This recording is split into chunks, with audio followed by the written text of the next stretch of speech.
Praise the Lord. பரிசுத்த வேதத்தை தியானிக்கும்படியாய் வந்திருக்கிற சகோதர சகோதரிகளை கர்த்தராகிய இயேசு கிறிஸ்துவின் இன்ப நாமத்தினால் ஆசீர்வதித்து வாழ்த்துகிறேன். இன்றைக்கு நாம் பார்க்க போகிற தேவ செய்தியின் தலைப்பு கர்த்தர் உங்களை பயன்படுத்துவார் என்ற தலைப்புல தான் நம்ம தேவ செய்தியை பார்க்க போகிறோம். கர்த்தர் நிச்சயம் உங்களை பயன்படுத்துவார். தேவ செய்தியை பார்ப்போமா? 2 தீமோத்தேயு 4ஆம் அதிகாரம் 2ஆம் வசனம், சமயம் வாய்த்தாலும் வாய்க்காவிட்டாலும் ஜாக்கிரதையாய் திருவசனத்தை பிரசங்கம் பண்ணு, எல்லா நீடிய சாந்தத்தோடும் உபதேசத்தோடும் கண்டனம் பண்ணி கடிந்து கொண்டு புத்தி சொல்லு. இது நம்ம இந்த வசனம் நம்ம என்ன நினைக்கிறோம்? சமயம் வாய்த்தாலும் வாய்க்காவிட்டாலும் ஜாக்கிரதையாய் திருவசனத்தை பிரசங்கம் பண்ணு. நம்ம நினைக்கிறோம் நம்ம ஆண்டவரை அறியாதவர்களுக்கு, கர்த்தரை அறியாதவர்களுக்கு தான் நம்ம போய் சுவிசேஷம் சொல்லணும், திருவசனத்தை நம்ம அவங்களுக்கு தான் பிரசங்கம் பண்ணணும் அப்படின்னு நம்ம அநேகர் நினைக்கிறோம். அப்படி கிடையாது. இன்றைக்கு கிறிஸ்துவர்களே, கர்த்தரை அறிந்தவர்களே என்ன பண்ணுறாங்க? வேதத்தின்படி நடக்கிறது கிடையாது, வசனத்தின்படி நடக்கிறது கிடையாது. கர்த்தருடைய வார்த்தைக்கு மாறாக அநேக காரியங்களை செய்கிறாங்க. அதுக்கு நம்ம என்ன பண்ணணும்? அவங்க கிட்ட போயிட்டு நீடிய சாந்தத்தோடும் உபதேசத்தோடும் கண்டனம் பண்ணி கடிந்து கொண்டு புத்தி சொல்லணும். சரிங்களா? இது அநேக கிறிஸ்துவர்கள், எல்லாரும் சொல்லலை, ஒரு சில கிறிஸ்துவர்கள் வேதத்தின்படி இன்னும் நடக்கிறதே கிடையாது. எப்போ பார்த்தாலும் பார்த்தீங்கன்னா டிவி 24 மணி நேரம் டிவி சேனலில் சீரியல் நிறைய சகோதரிகள், கிறிஸ்துவ சகோதரிகளே பார்க்குறாங்க. கிறிஸ்துவ சகோதரர்களே கிரிக்கெட்டுக்கு அடிமையாக இருக்கிறாங்க. கிறிஸ்துவர்களை பார்த்தா என்ன சொல்கிறாங்க? வெளியில் போயிட்டு சுவிசேஷம் யாருக்காவது சொன்னால் முதல்ல உங்கள் ஆளுங்களை போய் மாற்றுங்க அப்படின்றாங்க. ஏன்னா அதை மாதிரி பார்த்தீங்கன்னா நம்ம ஆளுங்க அதை போல் நிறைய காரியங்களில் ஒரு சிலர் நடந்து கொள்றதுனால ஒரு சாட்சி இல்லாத ஒரு ஜீவிதம் ஆயிடுது. சரிங்களா? முதல்ல நம்ம எந்தெந்த பகுதியிலலாம் மாறணுமோ நம்ம முதல்ல மாறணும். ஒவ்வொரு கிறிஸ்துவர்களும் நம்முடைய வாழ்க்கை எப்படி ஒரு போதகரை பின்பற்றியோ இல்லை ஒரு சபையை பின்பற்றியோ கிடையாது, வேத வசனத்தின் பின்பற்றியதாக இருக்கணும். எங்கள் பாஸ்டர் சொன்னாருங்க, அவர் சொன்னாருங்க, நாங்கள் செய்கிறோம், எங்கள் சர்ச்சில் சொன்னாங்கங்க, அது செய்கிறோம், இதோ இந்த ஜபா அக்கா சொன்னாங்கக்கா, அது நாங்கள் செய்கிறோம் அப்படின்னு சொல்லக்கூடாது. அவங்க சொல்லி நீங்கள் செய்கிறது கிடையாது. வேதத்தில் அடிப்படையில் நம்முடைய வாழ்க்கை அமையப்பட வேண்டியது அவசியமாக இருக்குது. எந்தெந்த காரியத்திலலாம் நம்ம மனம் மாறணுமோ கர்த்தருடைய வருகைக்குள்ளாக மாற வேண்டியது அவசியமாக இருக்கிறது. எந்த விஷயத்தில் ஒரு கோபம் கசப்பு இருக்கா, மாறணும், மனம் மாறணும். இன்னும் வேற எதுக்காவது ஒரு சீரியல்க்கோ இல்லை மற்றவங்க கதையை சொல்லுவாங்க இல்லையா, மற்றவங்க கதையை பற்றி பேசுறதுல, வீண் பேச்சு பேசுறதுல அடிக்ட் ஆகிருப்பாங்க, அதில் மாறணும். தேவையில்லாதவங்களை பற்றி பேசுறது, தலையிடுறது, அவங்க என்ன பேசுகிறாங்கன்னு அது நோட்டம் விடுறது, இதெல்லாம் நாமே மாற்றிக்கொள்ள வேண்டியது அவசியமாக இருக்கணும். மற்றவங்க நம்மளை சொல்ல வேணாம், நீ இந்த காரியத்தில் தவறு பண்ணுற அப்படின்னு நம்மளை யாரும் சொல்ல வேணாம். நமக்கே தெரியும் நம்ம எந்த காரியத்தில் தவறு பண்ணிட்டு இருக்கோம் அப்படின்னு தெரியும் இல்லையா? அந்தந்த காரியத்திலெல்லாம் என்ன பண்ணணும்? ஒவ்வொரு நாளும் அதை விட்டு கொஞ்சம் கொஞ்சமாக என்ன பண்ணணும்? விலகிடணும். மீண்டும் மீண்டும் செய்த தவறே திரும்ப திரும்ப செய்யக்கூடாது. சரிங்களா? இப்போது உங்கள் கணவரே கூட ஏதாவது ஒரு தவறு செய்கிறாருன்னு வச்சுக்கோங்களேன், நீங்கள் என்ன பண்ணணும்? சமயம் வாய்த்தாலும் வாய்க்காவிட்டா கூட நீங்கள் என்ன பண்ணணும்? ஜாக்கிரதையாக அவங்களுக்கு சொல்லணும். இல்லைனா கணவருக்கு போதிச்சா கூட, மனைவிகள் போதிச்சா கணவர்களுக்கு பிடிக்காது தான், பிரியம் இல்லை. இருப்பினும் பார்த்தீங்கன்னா சில நேரங்களில் அவங்களுக்கும் திருவசனத்தை என்ன பண்ணணும்? பிரசங்கம் பண்ண தான் செய்யணும். ரொம்ப இதுவாக கிடையாது, ஏற்ற நேரம் பார்த்து அவங்களுக்கு பிரசங்கம் பண்ணணும். அதே மாதிரி இப்போ உங்கள் வீட்டுக்கு யாராவது ஒரு கீரை விற்க வராங்க, இல்லை ஒரு டீ தூள் விற்க வராங்க, அவங்களுக்கு கூட நீங்கள் என்ன பண்ணலாம்? ஒரு கைப்பிரதியை கொடுத்து நீங்கள் அவங்களுக்கு இயேசு வரப்போகிறார், இது பார்த்தீங்களா, யுத்தம்லாம் நடக்குது பார்த்தீங்களா, இது போல் பஞ்செல்லாம் நிலவுது பார்த்தீங்களா, இதெல்லாம் ஏன் நடக்குது? ஏசப்பாவுடைய வருகையின் அடையாளமாக இருக்குது அப்படின்னு சொல்லிட்டு நம்ம என்ன பண்ணணும்? அவங்களுக்குமே கூட நம்ம சொல்ல வேண்டியது அவசியமாக இருக்கிறது. என்னுடைய வாழ்க்கையில் நடந்த சாட்சியே நான் சொல்வேன். ஆனால் என்னுடைய மகள் 7 மாத குழந்தையா இருக்கிறதுலேருந்தே நான் வந்து அநேகருக்கும் வந்து சுவிசேஷம் சொல்கிறது என்னுடைய கத்தர் எனக்குள்ள ஒரு விதைத்த ஒரு ஊழியம். பார்த்தீங்கன்னா யாரும் வந்து நீ போய் சொல்லு எனக்கு, நீ போய் மற்றவங்களுக்கு போய் சொல்லுன்னு எனக்கு யாருமே சொன்னதே கிடையாது. நானாகவே ஆண்டவர் பற்றி சொல்லணும், நம் கத்தர் நமக்கு எவ்வளோ நன்மை செஞ்சுருக்காரு, அது போல் மற்றவங்களும் இந்த நன்மையை அனுபவிக்கணும் அப்படின்னு சொல்லிட்டு நானாகவே இயேசுவை பற்றி சொன்னேன். என்கிட்ட ஒருத்தர் கூட வந்து நீங்கள் இயேசுவை பற்றி சொல்லுங்கன்னு எனக்கு சொன்னதே கிடையாது. நானாமே சொல்லுவேன், போய் கைப்பிரதியை கொடுப்பேன், நானுமே போயிட்டு ஷேர் ஆட்டோவில், அப்புறம் வந்து எங்கே காய்கறி கடைகளில், எங்கே வந்து பார்த்திங்கனாலும் கொடுத்துக்கிட்டே இருப்பேன். இன்னைக்கு வரைக்கும் நான் செஞ்சுக்கிட்டே தான் இருக்கேன். கைப்பிரதி ஊழியத்தை செஞ்சுக்கிட்டே தான் இருக்கேன். என்னை யாரும் செய் அப்படின்னு ஒருத்தரும் என்னை இது பண்ணதில்லை, செஞ்சுட்டே தான் இருக்கேன். ஒரு என் பிள்ளை இன்னைக்கு இன்றைய தினத்தில் 11வது பிறந்த நாள் என் மகளுக்கு. என் மகள் 2 வயசு இருக்கும்போது ஒரு டீ தூள் விற்பாங்க ஒரு அக்கா.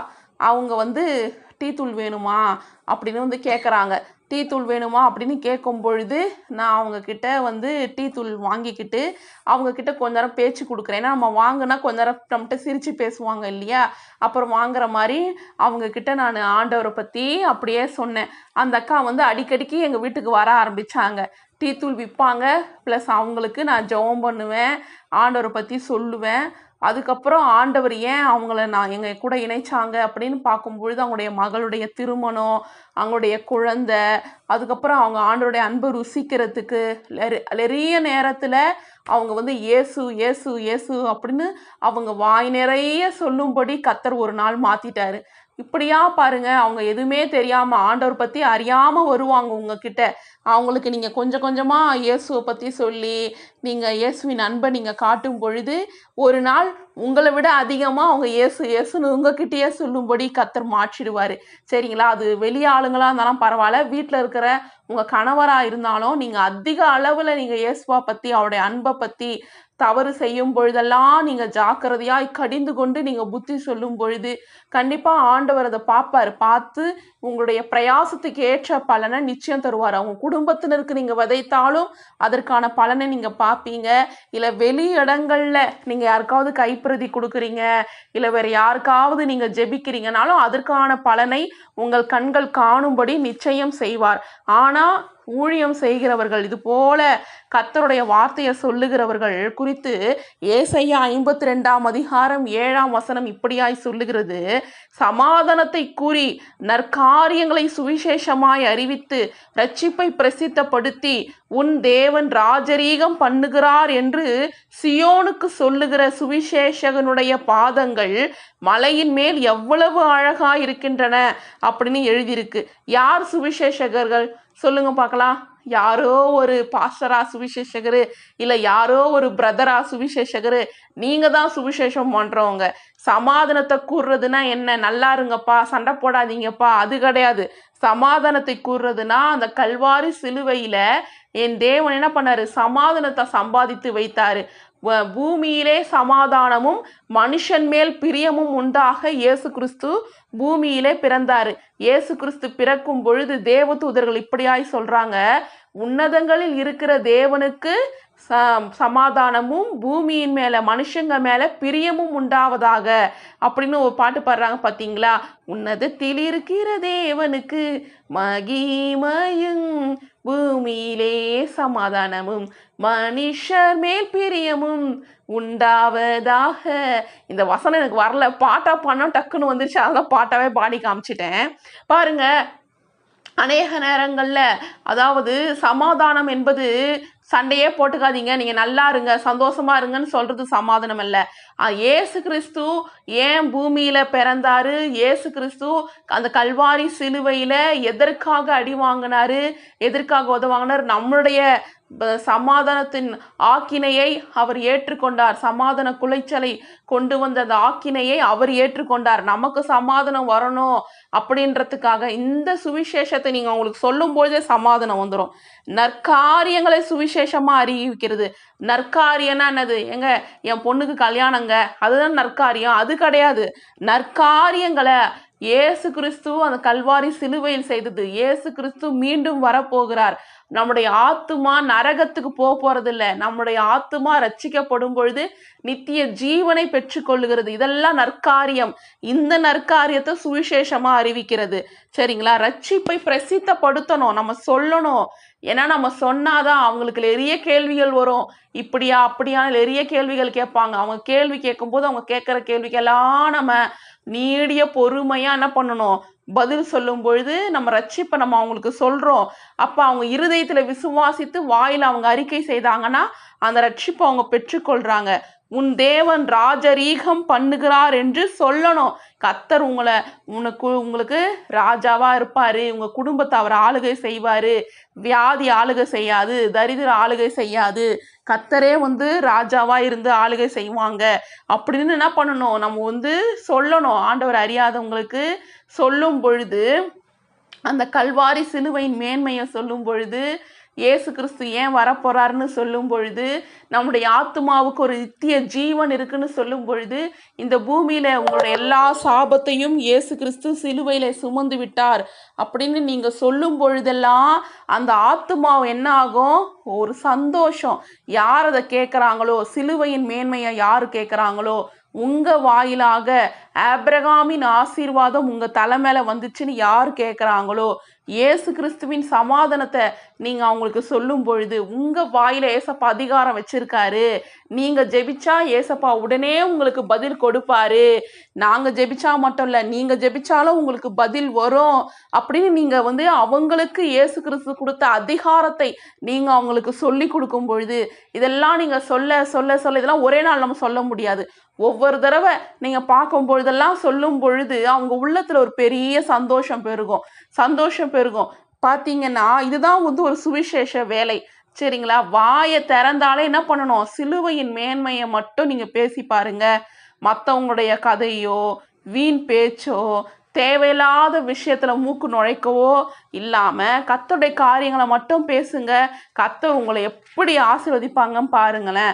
ரோமர் 12ஆம் அதிகாரம் 3ஆம் வசனம் எழுதியிருக்கு, உங்களில் எவனானாலும் தன்னை குறித்து எண்ண வேண்டியதற்கு மிஞ்சி எண்ணாமல் அவனவனுக்கு தேவன் பகிர்ந்த விசுவாச அளவின்படியே தெளிந்த எண்ணம் உள்ளவர்களா எண்ண வேண்டும். அதாவது எண்ணத்துல கூட ஒரு விசுவாச அளவின்படியே எண்ண வேண்டும். இன்னைக்கு தேவன் நமக்கு ஒரு கார் கொடுத்துருப்பாரு. சரிங்களா? உடனே இல்லைல்ல நான் விமானத்தில் பறக்க வேண்டியவ, இந்த கார்லலாம் நான் வர வேண்டியவ கிடையாது அப்படின்னு சொல்லி காரில் போகிறதே நிறுத்த முடியுமா? கிடையாது. நமக்கு என்ன கொடுத்தாரோ அதை நம்ம எடுத்துப்போம். ஒரு நாள் விமானத்தில் போவோம் அப்படின்னு நிச்சயமாக இருப்போம். சரிங்களா? அதே போல தான் இன்னைக்கு கர்த்தர் நமக்கு ஒரு சின்ன ஒரு ஜப ஊழியம் கொடுத்துருக்கலாம். அப்புறம் ஒரு கைப்பிரதி ஊழியம் கொடுத்துருக்கலாம். இல்லை எந்த ஊழியம் கொடுத்தாலும் அதில் நீங்கள் உண்மை உத்தமமாக நீங்கள் செய்யும் பொழுது ஆண்டவர் பெரிய ஒரு காரியத்தை உங்களுக்கு கொடுப்பாரு. கொஞ்சத்தில் உண்மையாக இருப்பவனை அனைத்தின் மேல் கர்த்தர் என்ன பண்ணுவார், அதிகாரியாய் வைப்பார். அதனால கர்த்தர் உங்களுக்கு கொடுக்குற ஊழியத்தை கரெக்டாக செய்யுங்க. கர்த்தர் கொடுத்த ஊழியத்தை ரொம்ப திறமையாகவும் ஃபுல் எஃபர்ட் போட்டு முழு பலனுடன் கூட செய்யணும். செய்ய மாட்டேன், நான் சமையல் பண்ணுவேன், வேலை செய்வேன், பிள்ளைக்கான கணவனுக்கான காரியங்கள் தான் செய்வேன், கர்த்தரோட ஊழியெல்லாம் செய்ய மாட்டேன் அப்படின்னு யாருமே சொல்லக்கூடாது. கர்த்தர் நமக்கு ரட்சிப்பு கொடுத்தாரா, பரிசுத்த ஆவியானவரை கொடுத்தாரா, கர்த்தர் நமக்கு நல்ல குடும்பத்தை கொடுத்து மன நிம்மதியை சரீரத்தில் பலனை கொடுத்துருக்காரா, இதெல்லாம் எதுக்காக கொடுத்தாரா? அவர் சித்தம் செய்ய தான் கொடுத்துருக்காரு. ஒரு நாளைக்கு ஒருவருக்காவது சுவிசேஷம் சொல்லுங்க. ஒரு நாளைக்கு ஒருவருக்காவது கைப்பிரதியை கொடுத்து கர்த்தர் வார்த்தையை சொல்லுங்க. ஒண்ணுமே இல்லை, கைப்பிரதியை கொடுத்து கர்த்தர் உங்களை நேசிக்கிறாருன்னு சொல்லுங்க. இதை சொல்ல முடியாதா? இது ஈஸி தானே, இதையாவது செய்யுங்க. கண்டிப்பாக இதை நீங்கள் செய்யும் பொழுது கூட பெரிய ஆசீர்வாதம், இன்னும் ஒரு மேன்மையான ஒரு இடத்த உங்களுக்கு நிச்சயம் கொடுப்பாரு. ஆனால் நமக்கு கையில் கொடுத்த எதையுமே நம்ம தள்ளிவிடாமல் கர்த்தர் கொடுத்ததுக்காக நம்ம ஸ்தோத்திரம் சொல்லி கர்த்தருடைய காரியங்களை செய்யும் பொழுது நிச்சயம் கர்த்தர் ஆசீர்வதிப்பாங்க. தாவீது கோலியாத்தை வீழ்த்தினான். கோலியாத்தை வீழ்த்திட்டு அந்த பட்டயத்தெல்லாம் தன்னுடைய கூடாரத்தில் வச்சுக்கிட்டான். சரிங்களா? அதே போல் ஆடு மேய்க்கும் பொழுது வாசித்த அந்த இசைக்கருவிகளெல்லாம் எடுத்து ராஜாவின் அரண்மனையில் வைத்து கொண்டு வாசிக்கிறான். இதெல்லாம் எதுக்கு சொல்ல வரேன்னா, கடந்து வந்த பாதைகளை மறந்து விடக்கூடாது. இன்னைக்கு நாம் ஊழியம் செய்யுங்க, கர்த்தரை பற்றி சொல்லுங்க சொல்லுங்கன்னு ஏன் சொல்றோம்னா, ரட்சிக்கப்படாமல் இருக்கும் பொழுது நம்ம எவ்வளோ துன்பத்தை அனுபவிச்சோம், எவ்வளோ கஷ்டத்தை அனுபவிச்சோம், எவ்வளோ கண்ணீரின் பாதையில சென்றோம். கரெக்டுங்களா? இன்னைக்கு எத்தனை பேர் அப்படி இருக்கிறாங்க. அதை நம்ம மறந்துடக்கூடாது இல்லையா? கர்த்தர் நம்மளுக்கு கிருபையா அந்த ரட்சிப்பு கொடுத்தாரே, கர்த்தர் மட்டும் நம்மளை அந்த நேரத்துல, இக்கட்டு நேரத்துல நம்மளை தொடலைன்னா நம்ம எங்க போயிருப்போம்? அதனால நம்ம அனுபவித்த கஷ்டம் நம் கர்த்தர் கண்ணீரெல்லாம் துடைத்தார் இல்லையா? நமக்கு ரட்சிப்பு இலவசமா கொடுத்தாரு இல்லையா? அதை நம்ம மறந்துடாம அடுத்தவங்களுக்கு சொல்ற நம்ம எப்பவுமே கடமைப்பட்டு இருக்கணும். தாவீது எப்படி கோலியாத்து பட்டயத்தை வீட்டு கூடாரத்துல வைத்து கொண்டு தேவனுக்கு நிச்சயம் நன்றி சொல்லியிருப்பான். பார்க்கும் போதெல்லாம் அந்த கோலியாத்தை என்னை கொன்று விடலையே, அந்த கோலியாத்தை ஜெயம் எடுக்க என் கர்த்தர் கிருபை பாராட்டினார் அப்படின்னு கோலியாத்துடைய பட்டயத்தை பார்க்கும் போதெல்லாம் தாவீது நன்றி சொல்லியிருப்பாரு. அதை மாதிரி நம்மளும் கூட கர்த்தர் நமக்கு எவ்வளோ காரியத்துல ஜெயம் கொடுத்தாரு இல்லையா? இன்னைக்கு உலக ஜனங்கள் அழிந்து போறாங்களே, தோல்விக்குள்ளா போறாங்களே, அப்ப நம்ம என்ன பண்ணணும்? இயேசுவை பற்றி சொல்வதற்கு நாம் வெட்கப்படவே கூடாது. தயங்காம சொல்லணும். நாம செய்ய வேண்டிய ஒரே ஒரு ஜபம், நான் சொல்றது அப்படியே திரும்ப சொல்லுங்க. நான் தினந்தோறும் ஜெபிக்கிற ஜபத்தை தான் உங்களுக்கு சொல்லித்தரேன்.